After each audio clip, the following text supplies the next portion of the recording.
I'm Karen Rossi, author and creator of Learn to Talk Around the Clock. I recently devoted an entire issue of my newsletter to the topic of creating a need to talk. And I think it's such an important topic that I wanted to spend a little bit more time discussing it today. I think of the mom who dresses her 3-year-old child every morning, puts on his shirt, puts on his pants, puts on his shoes, ties them or Velcros them, and he's all ready to go and he hasn't had to say anything. She might even be the one who carries him into school. So let's think about how that could change with changing what she does in the morning a little bit. Maybe she chooses 3 outfits and puts them on the bed and says, you can wear any of these clothes, you pick which outfit you want to wear. And so the child gets to talk about which one he wants to wear. And then maybe when it's time to pull on his pants or put on his shirt, she waits for him to ask for help. By doing this, she's helping him become more confident and able to ask for help and get his needs met any time of the day or night. Also think about the family that they prepare dinner and maybe dad dishes everything on the plate for the child, cuts his meat, mashes his potatoes, and everything is ready to go and the child doesn't have a need to talk. He probably eats, gets down from the table and walks away and never has a need to talk. If a child doesn't have a need to talk, he won't talk. So let's think about how we might change that dinner time routine. Maybe we put the food on the plate, but we don't cut up the meat and we don't mash the potatoes. So the child then has the opportunity to ask for help, to say, Daddy, will you cut my meat? Or Mommy, will you mash the potatoes? And I need some butter, please. So, and then when he's finished eating, he can say, I'm finished or I'm all done. And then he has to say, may I be excused? Or may I get down from the table? So he has a lot of need to talk throughout that mealtime. Again, creating confidence and the ability to get his needs met.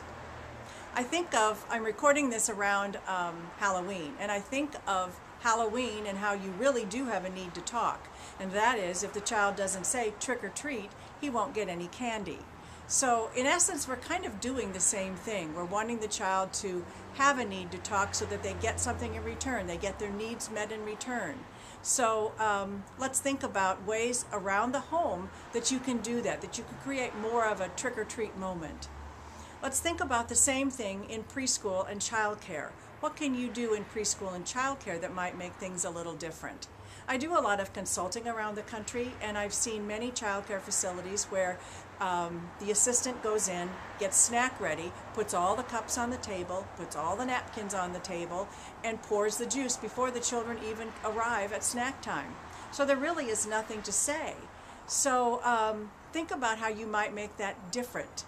You could wash the table, maybe put the napkins on the table so the children know where their places are, but I would have them ask for the cups. Or maybe it's a child's turn to pass the cups and they have to ask the child for a cup. Have them ask for cookies. Maybe tell them that you may ask for 1 or 2 cookies, or you may ask for 1 cracker and 1 cookie. So they have to figure out what they want to eat and how they're going to get it. There are many different ways that you can think of to create a need to talk throughout the school day. Another time is when you're reading books. Sometimes a teacher will just read a book all the way through and not pause and wait for the child to react to what's happening in the situation or to predict what might happen next. It's a fun way of getting everybody's opinion and say, I wonder who will be right. Let's see. And then turn the page with anticipation and ask them, oh, look, who was right?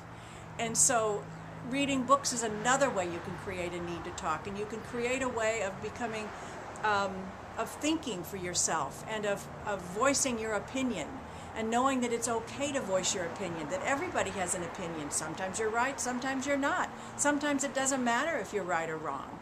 So I suggest that the staff sits down together and you think of ways that you can create a need to talk around the school day. You know, mealtime, snack time, going outside. You know, maybe as it's time to go outdoors, you stop each child at the door. What will you do today on the playground? And have them give you something that they're going to do. And then when they come back in, say, how did that go? Did you have fun? If you had a problem, you know, maybe how could you solve it? So there's so many ways of creating a need for children to talk at home and at school. Thank you for listening, and go out and create many, many, many needs to talk. Thank you.